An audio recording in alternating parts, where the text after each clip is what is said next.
Welcome to Rise Up in Business, the law podcast for small business owners. This podcast is designed to share important legal information without the stuffy legal jargon. I'm Tracy Milacrane. Let's get into today's episode.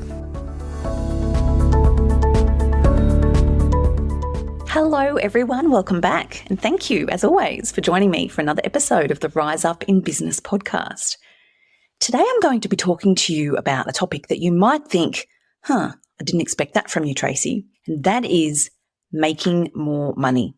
And because I talk to clients so often about this, I wanted to share this with you on here because I know how valuable these conversations are, and I'm sure you're going to find this valuable too.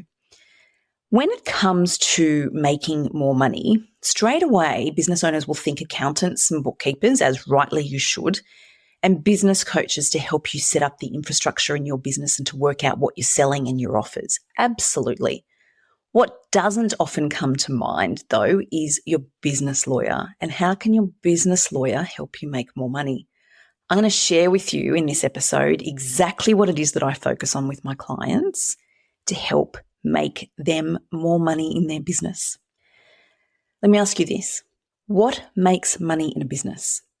The context of this conversation is satisfied clients, really happy clients who are not only keen and pay swiftly when you issue your invoices, but they're busting to pay you because they're so happy and they're so satisfied because their expectations have been met, or even better, their expectations have been exceeded.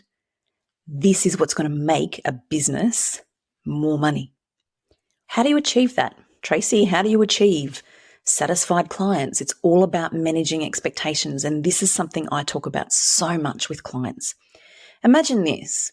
You have a scenario. Let's just go through the onboarding process. You have a scenario where you have an initial call with a client, whether it's a discovery call or whatever it might be. Someone's been referred to you or they've seen your website, they follow you on socials. You can solve their problem. They want to work with you. So they reach out and you have a chat, you have a conversation, and they are excited. You then issue them with your proposal document or your scope of work document. It's completely consistent with what you talked about. It's on brand. The language is consistent. It's a continuation of their experience with you. They love it. They say yes. They then get your client service agreement, or you've issued your terms and conditions with your proposal. Either way, you've done it properly because you've got a stellar business lawyer on your side, and so you know that everything's set up properly. When they read your terms and conditions or when they read your client service agreement, they understand it.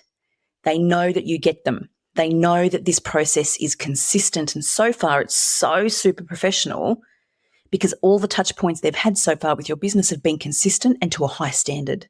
So they say yes and they sign on. They get your first invoice for your deposit or whatever it is that you might require.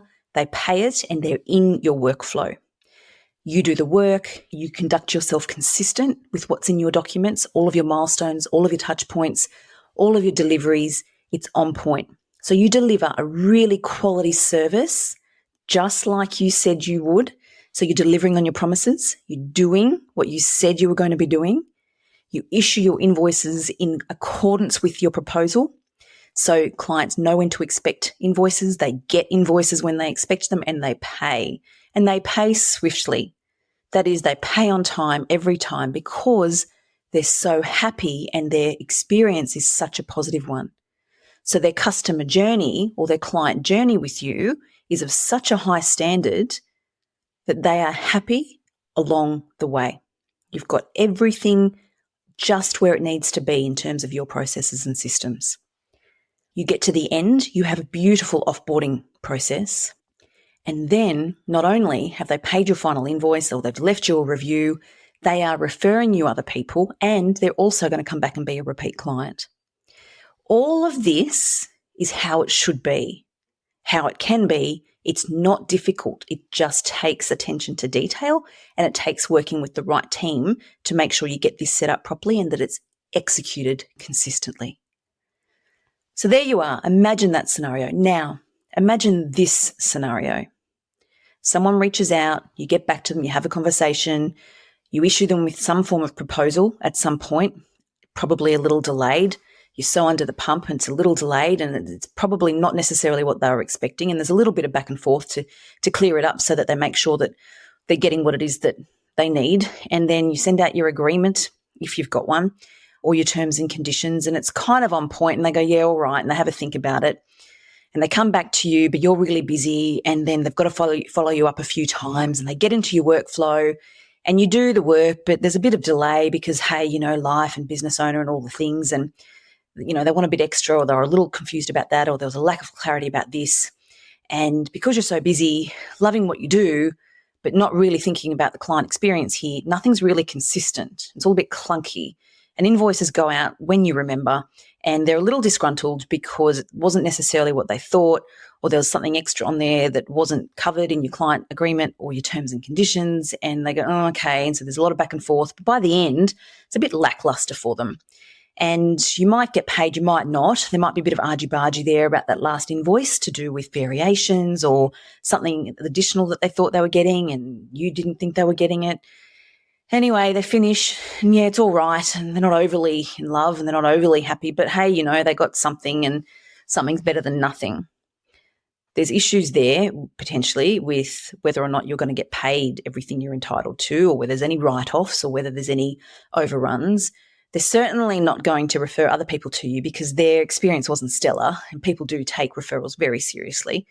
And they may or may not be a repeat client, probably not, because they weren't really ecstatic or particularly happy with how they felt at the end. So they just go on their merry way, on their business journey, and you just get back to the grind. That feels very different. And that is the scenario that clients often come to me with because they've forgotten to issue invoices, because they've been really busy, because there was a miscommunication around who'd be supervising what, or how many revisions they were getting, or whether this was actually something that they were going to get. There is confusion, miscommunication around a variation or an add-on. The client didn't think that they were going to have to pay for it, but you've issued an invoice for it, and now they're objecting to that. So this is where clients will reach out to ask me for help to navigate that. And yes, we can navigate that, but you can already see how this is costing money. So it's costing money here in the scenario that you need to reach out to your lawyer. You're paying your lawyer now. That's not always the case, but if it happens, there's that. Also, though, your eye's off the ball in terms of revenue generation in your business or growing your business because you're dealing with these icky issues with clients and chasing up things. That's costing you money, my friend, because you should be in the business growing the business or engaging in revenue generation. That's your role as the business owner. So that's costing you money. If it's the case that the client's objecting to something, you're going to need to reach agreement with them at some point, and usually you're going to have to cut it down the middle or make some type of compromise in order to get them to pay because, hey, something's better than nothing. That's costing you money. So that's very general what's costing you money. And this is something that business owners don't often appreciate, either because they haven't been in that situation with a client before, or because if they are, they're so thick in the weeds, they're not seeing the forest for the trees, and they don't appreciate the actual real cost to the business here. Then, of course, we get into things like cost overruns or contractors. And what happens too often is if you've engaged a third-party contractor and your client then takes issue with the work that they've done or the work that you've done and they refuse to pay, you're liable to pay that third-party contractor and you need to try to recoup from the client. That is costing you money, not just in terms of eye off the ball and the time it's taking you to deal with it, but it's your contractual relationship with that third-party contractor. And so you've got to pay that. You're out of pocket until you can recoup it from the client. And chances are, as soon as you get here, you're not going to recoup it at all or in full. So again, that's costing money. So that is the lackluster experience. We don't want that, and it doesn't have to be that way. The work I do with business owners is to avoid that and set up that process right from onboarding through to offboarding, because everyone should have an offboarding process. If you don't, now might be the time to think about it. But I work with clients to set all of that up and have really solid legal documents in place that integrate really beautifully with a business's processes and systems to support the business owner, to support the business, and to set the business and the client up for success right from the very beginning. Because what should be happening is the scenario I led with. the beautiful discovery call or connection call, the issuing of the proposal or the scope of work, or someone buying your package off your website, the terms and conditions or the client service agreement or the design agreement being issued and accepted in really clear terms, because that's managing expectations and everyone knows what they're getting, what they're doing, what they're not getting, and what they're not doing. And invoices issue and services are provided, and everybody is doing exactly what it is that they promised to do and that they should be doing.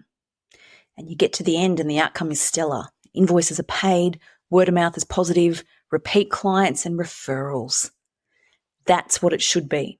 So when it comes to the cost of not having those legal documents tailored for your business and of not having the knowledge and support to get those legal documents incorporated in your processes and systems, that cost is significant.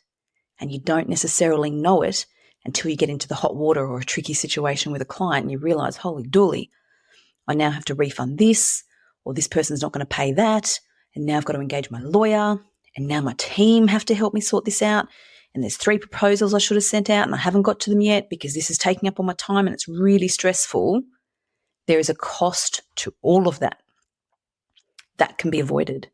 So when we're in business and we want to make more money, having absolute crystal clear clarity on what it is that you're delivering, how you're onboarding, what you're promising, how you're delivering that, how you're offboarding, and making sure that everything's happening as it should be, that is the way that I support clients to make more money.